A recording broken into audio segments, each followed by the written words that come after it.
Hey, what's going on, everybody? It is Matthew back with the sixth installment of the review of the Wrestling Superstars. This is the Series 3, Part 3 review. So this is going to be the last six figures, or last five characters, six figures total. So, per usual, we will take a look at the carded figures first, and then we will dive into the loose individual figures.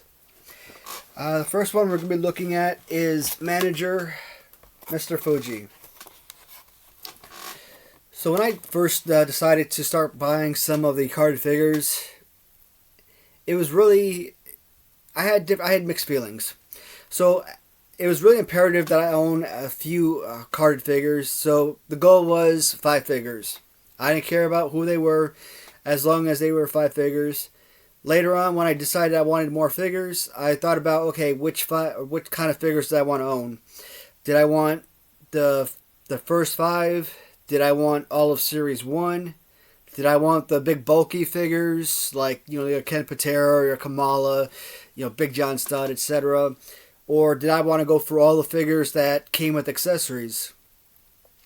So all of these just kind of blended into one, so I ended up just picking up everything and anything that I could. And Mr. Fuji, he fit a couple different qualifications. He was a little bit bulky figure. He came with an accessory, and you know what? He's actually a good-looking figure. I actually heard Mr. Fuji referred to as the Ringmaster on one of eBay's listings last year. I guess someone didn't know who he was, so I just thought that was kind of interesting. I don't know if I've ever actually used him as a wrestler. At the time, I never had a duplicate, when I was wrestling the guys, to get that feeling for him, so I never used him as a wrestler, but I would assume that he'd be like a Lou Albano, really fun to work with. I mean, it's not a bad figure. I mean, not quite Ultimate Warrior-ish. More like Corporal Kirchner, I would say, with left arm down, right arm up a little bit. But I would say he'd be a really fun figure to use. And Mr. Fuji, just like many managers, beforehand, awesome wrestler back in his day. So Mr. Fuji, going back and actually watching old wrestling tapes. Yeah, this becomes, more of a refresher for me, this look. Of course, when I think Mr. Fuji, obviously my first mindset is Hasbro's and what were managers and wrestlers wearing during that time period. So I always think Yokozuna. And I think Mr. Fuji coming down the aisle in his Japanese robe with Yokozuna. So it took me a while to kind of grasp this look for Mr. Fuji. I didn't remember this for a long while until I actually went back and reviewed some old videos. I'm like, oh yeah, now this is starting to refresh some memories. Good looking figure. I really like this one a lot. And again, I mean, any of these figures that come with accessories, I don't know, it really makes the figures pop a whole lot more. Also kind of reminds me of the Penguin from Batman, so it has a really awesome look to it. Some additional features I really enjoy. You're just kind of looking at him. I really want to wrestle this right now. The hand is up a little bit higher than I'd like. Maybe if because it's kind of like he's waving to you, so it's not like quite like a punch type of deal. If his hand was down a little bit more, I think it'd be a little bit more feasible. The left arm is already down way too much to be able to do anything with. Kind of like a Bret Hart. Why Bret Hart is such a more difficult figure to use, because his arms are always way too low. So Bret Hart's essentially nothing more than a punch guy. But aesthetically, this is a really great looking figure. And I think LJN did really well with the managers overall. I think the only one they really didn't do well with is Elizabeth. And I don't blame LJN for that, because it seems like every toy making company out there likes to make the female wrestlers super freaking tiny, and I hate that. I mean, you don't have to make women wrestlers, fat or anything like that by, making them the size of their male counterparts. If they had made, all female wrestlers, regular size, like just like any of the other male wrestlers, that'd been great. But they don't do that. They always make them like super tiny with like really tiny body, tiny hands. It's just so I didn't like how they made Elizabeth. Like I said, they basically made that figure a glorified Barbie doll, and to me it kind of sucks. But the managers in general look really great, and this is just another perfect example. So, Mr. Fuji. Another one of my least favorite figures, and another one that's so coveted by so many people, one that's absolutely beloved, is Ricky the Dragon Steamboat. It's a very simple figure, not one that I grew up or not one that I remember. Even though this look predates the one that I'm familiar with by almost 10 years. Maybe not that long. Maybe, I don't know.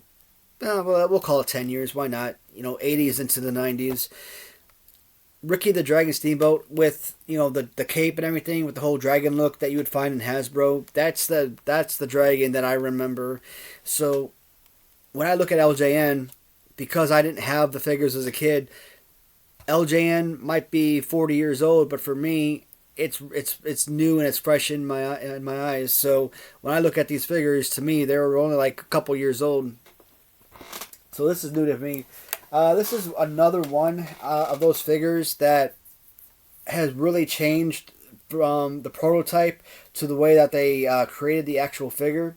And as you can see in not only the bio picture, but of course in the original design in the bottom, and of course the bigger photograph up here, where he comes with black spandex shorts and long red pants. So I have a Ricky Steamboat version with red pants. I'm trying to look at the shelf and see where I have him placed. But there he is. So I have him with the red pants and a dragon tattoo or dragon stencil on the side of his pants and like green boots. Looks like he's wearing black boots on here. So Eric and I've talked about him before, Wrestling Writer. One of the things that I mentioned to him is I would like him at some point to try and customize all the figures, like Freddie Blassie, Tito, George Steele, the Dragon. Who else on here? There's a couple more.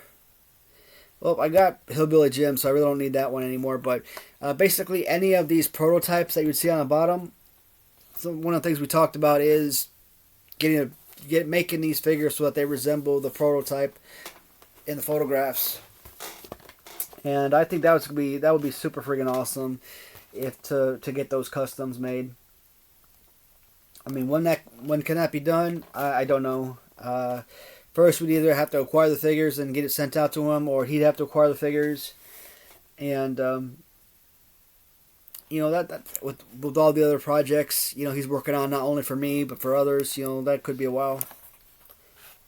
And it's just like preliminary stages. Something we talked about, but nothing that's like really set in motion or anything like that.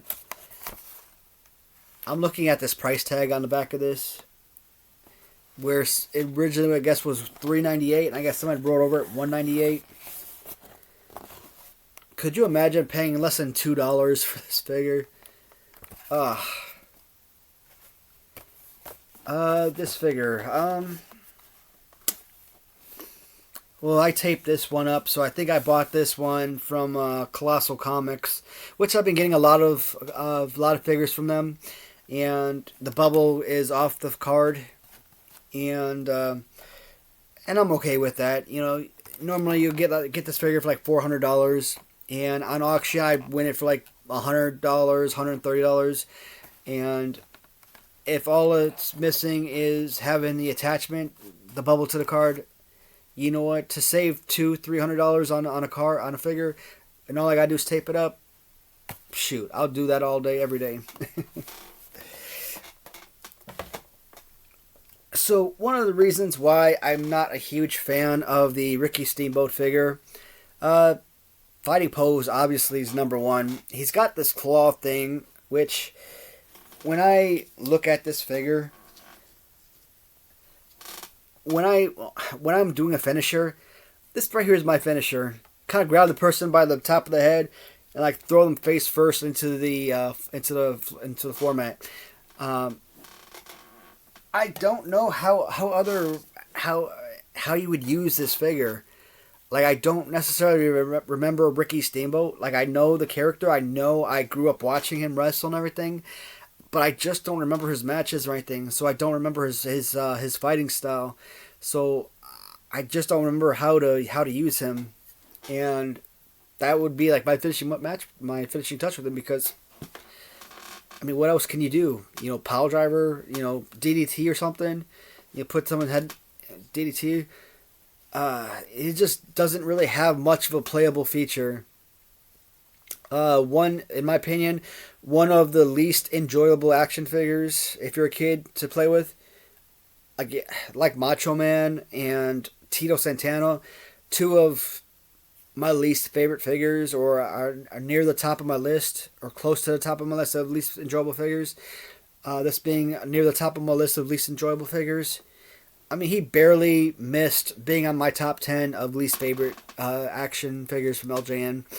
And he could have honestly been on top 10, because I ended up putting like Ken Patera at number 10 when Ken Patera probably didn't deserve to be there. I just don't know how you would use this. I don't know how any kid really got enjoyment from this. As Intercontinental Champion, yeah, as a fan favorite, I can understand. You know, you're obviously going to gravitate towards the characters you enjoy wrestling. I mean, if this was Hulk Hogan or Ultimate Warrior, yeah, I would freaking... If I was a kid, I'd use the heck out of it. I mean, as a kid right now, not knowing who this was, I would probably use the heck out of it, you know? Just, I mean, as an adult wrestling this guy, I would use the heck out of him. But, it just doesn't give you the best pose, unfortunately. Doesn't give you the best and the most enjoyment. But, Ricky Steamboat, you know, that's my opinion. I'm sure there's a million people out there who would say that, you know, hey, I'm wrong. This is a fantastic figure, you know, one of the best. And I would say they were wrong. No, I'm kidding, guys.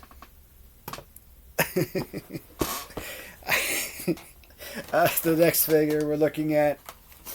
Now, this actually is legitimately one of the single greatest figures from LJN. I'm not a huge fan of this particular color scheme, but as far as fighting pose and everything, they really went above and beyond with this figure. This is like they should have made Undertaker out of this. This is like a perfect figure. So whether you go right arm under or left arm under, this is a perfect body slam pose.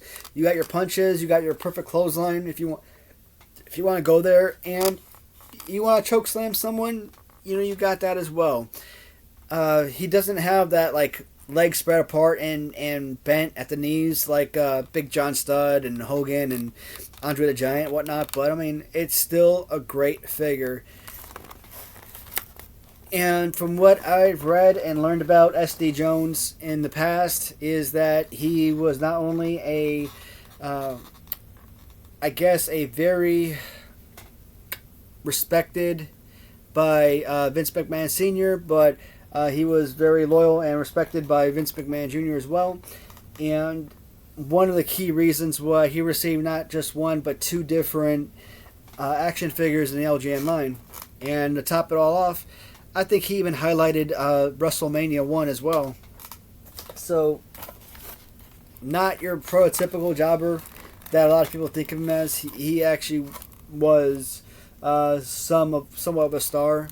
Maybe not your crazy, you know, up there superstar, but come on, you know, 1, 2, 3 Kid wasn't exactly your prototypical superstar.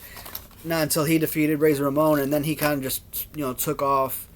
Barry Horowitz was just your typical jobber until he won some matches and became Royal Rumble participant, vying for WrestleMania and a spot to win a championship, and there's so many people out there who didn't exactly start their careers as mega superstars, but just kind of with their skills and just kind of built up to that stature. And Special Delivery Jones is definitely one of those guys. May not have ever taken off, but he is arguably one of the most perfect figures of the line and one of my absolute favorites and an absolute must-have in my collection.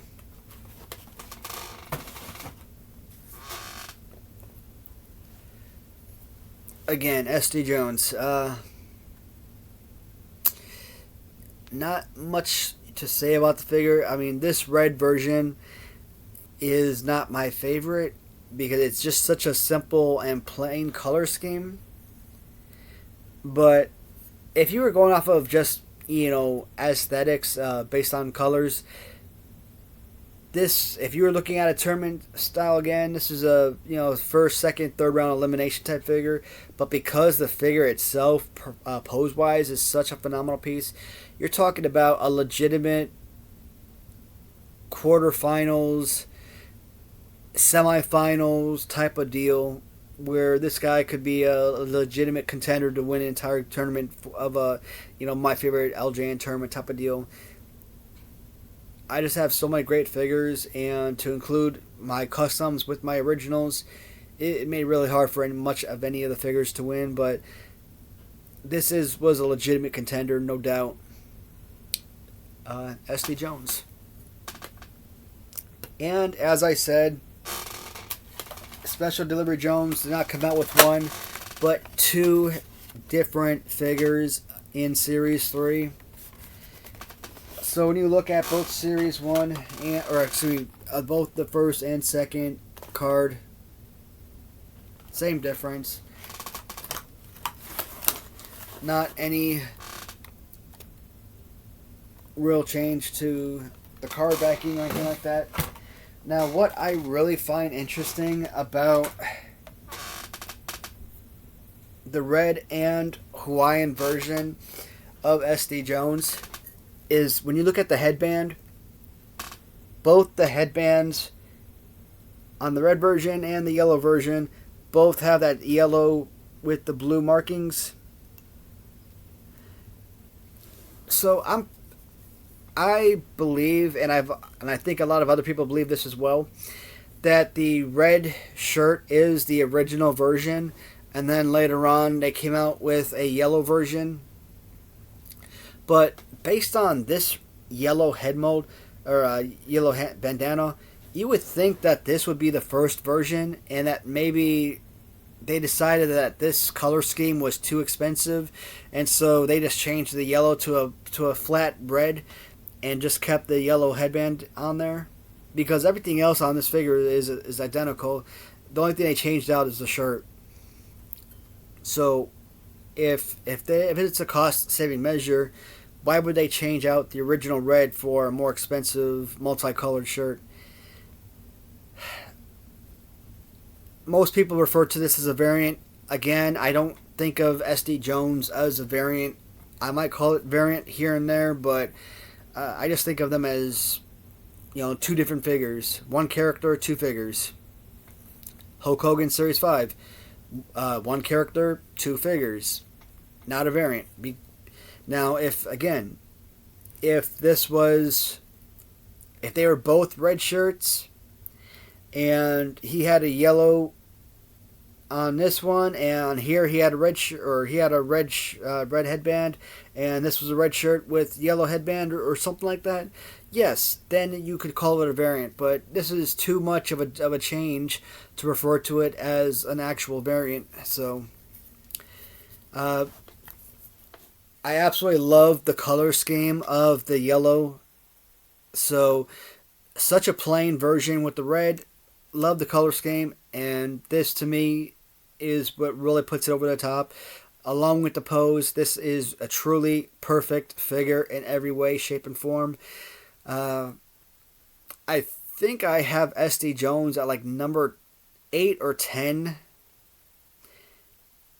I think I might have put him at number 10 on my list of all-time favorite LJN original or all-time LJN original figures. But if I did put him at number 10, stupid me, because I think I have Jim Neidhart at number 8, and there's no way possible Jim Neidhart's a better figure than SD Jones. Now, I think my first 5 figures are pretty much safe. I think I had Bossman at 6, Warrior at 7. That is going to be kind of tough to swivel around. So I think it's safe to say that maybe SD at number 8, maybe Neidhart number 9. And I think Warlord was probably number 10. I could put Warlord number 10. I think Warlord was originally number 9. But I don't know. I made that video about a year ago or close to it, so I can't exactly remember every number that I placed for each figure. But not much has changed, so I think it's relatively not easy, but not too difficult to remember where I stand on all these figures. Alright, so this right here is actually a highlight piece, an absolute must-have on my collection, and it is Terry Funk. I don't exactly remember Terry Funk as a kid. I probably saw him wrestle. I probably heard the name before a million times. I just don't ever remember it. The last time before collecting LJN that I remember hearing the name Terry Funk, I probably was watching maybe a 2008, maybe a 2010 Royal Rumble. And you see Terry Funk, probably 50-something years old, probably pushing 60, I don't know. And he entered the Royal Rumble matchup. And that's like the first time that I can remember really being introduced to that name. Again, as a kid, did I hear of that name? Probably. I just don't remember. Terry Funk is such a beloved action figure from the LJN line. For me, for the longest time, I just didn't see it. And I made the comparison of Terry Funk to Game of Thrones. Now, what do I mean? Well, Game of Thrones is a fantastic series. We all know this. But because so many people were obsessing over that show, I really couldn't, really enjoy it. So instead of, being able to talk about it and really enjoying the show and really talk about it and loving on it, I became more, not really hating on it, but I really couldn't appreciate it as much because everybody was obsessing over it so much. Terry Funk is the same way.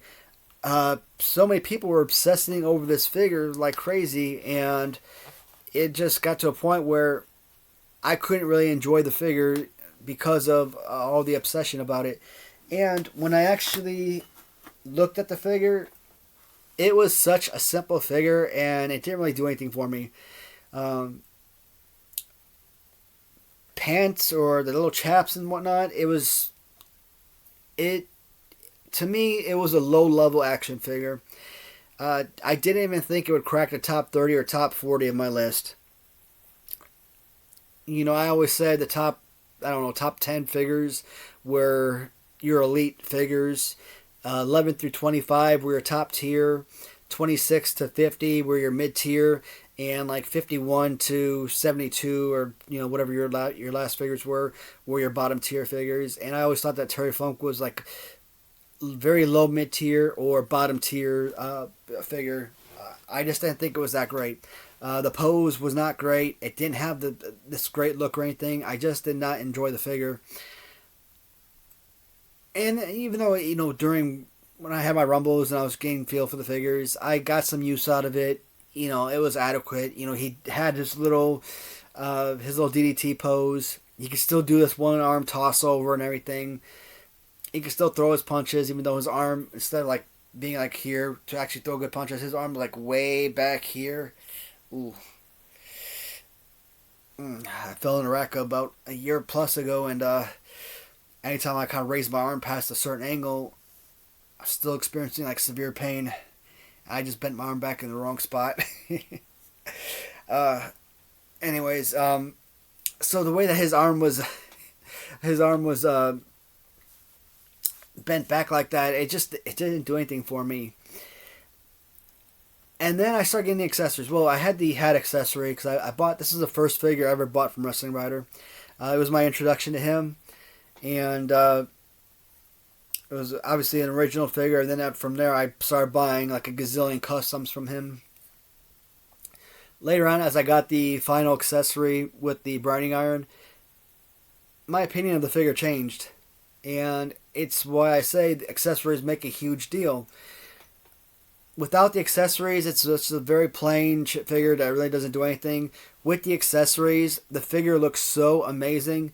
And I think I went from like maybe number 50 on my list of LJNs, and I think he's down to like, if I had to guess, 27, number 30, somewhere in that neighborhood. And yeah, because he does have a better fighting pose than some figures, so that's obviously going to be something. Mr. Fuji, not technically a wrestler, so even though I might like the Mr. Fuji figure better, this is a legitimate wrestler where he's not, so that might also give this figure a leg up. So just something that I think about, the things I focus on when I look at these figures. I have so much OCD about certain things, so I spend a lot of time about thinking about different things for different reasons. Also, Terry Funk, like I said, he is a prized possession on card. Now, obviously, having all the figures that come with accessories is such an enormous accomplishment, because the figures that come with accessories are obviously going to sell for a massive amount of money, and this figure in particular is easily going to sell for $500, $800, etc. And I think I lucked out. I got this one for about $400. The seller that worked with me gave me a good deal. Considering what it normally sells for, again, I was ecstatic. There's actually an auction going right now, and I think it's on auction for like $150 currently. Now, does it stay less than that? Less than $200? No, it'll probably end up selling for around $300 or $400. But if it does sell for, like, let's say it sells for $250, I'm gonna be ticked off that I didn't wait a few extra weeks to buy this on auction, because you never know what's gonna happen. I know I was happy to get it for when I did, and like I said, one of the most expensive LJN figures, and to be able to own it and check it off my list, I was thrilled with that. Alright, so the last figure from Series 3 also happens to be one of the worst action figures of the entire series, and it is Tito Santana. And I gotta hold this one back some because the bubble is absolute trash. I'll explain. So this one came from a seller in the UK. I buy from the seller on a consistent basis. Here's the thing about the seller. I take it back. Not the UK. The seller is in Canada. The seller in Canada, every time I buy something from him, the packages come in destroyed. Now you might ask, well, why do I keep buying from him? Well, there's a couple reasons. Well, there's a few reasons. Number one, the prices are good. Two, when he sends the packages, the packages are so well protected. Like, he uses so much shrink wrap or bubble wrap and whatnot. There's absolutely no reason whatsoever that the packages should be destroyed. So he's doing everything humanly possible to protect that item. Why it's destroyed, I don't know. Now, is there such thing as overprotecting? Absolutely. Sometimes I just want people to, wrap it in some bubble wrap, wrap it around, spin it around, and that's it. I don't want them to throw tape on it or anything like that, because what's happening? You're having to sit there, you're having to rip it apart or cut it open, and you risk damaging the bubbles and stuff. So I don't like that. But people, they do tend to overprotect, and it drives me nuts. So he does try to protect the package as much as humanly possible. He throws extra cardboard and everything in there.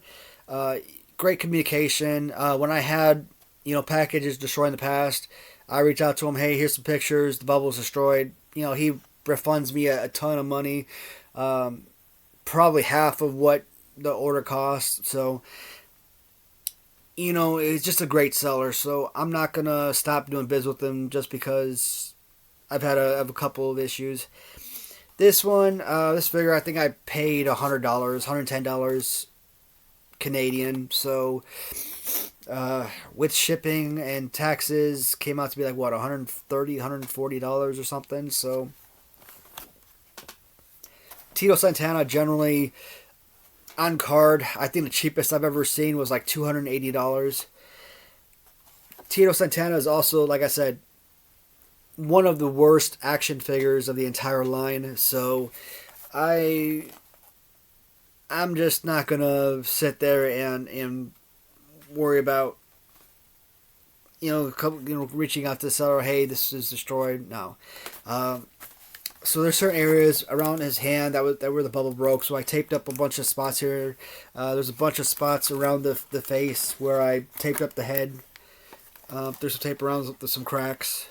It's coming loose around the bubble here. I taped that up. Is it the most prettiest card ever? No. Could I ever resell this? If I put it up for auction for like $50, maybe. If I tried selling it for like $100, probably not. At $75, questionable. Again, it's going to sit on my shelf. It's just to say that I have something on card and something to show you guys for when I do these reviews. The Tito Santana figure, when you look at the positioning of the arms, you would think it would be such a perfect figure for play, but his arms are so low. He's like a Bret Hart, because the arms are so low. It's basically a punch-only figure. He has no, like, you try body slamming someone, the body basically comes this high. So he has no body slam, no over-the-top body slam. He really can't clothesline you. It's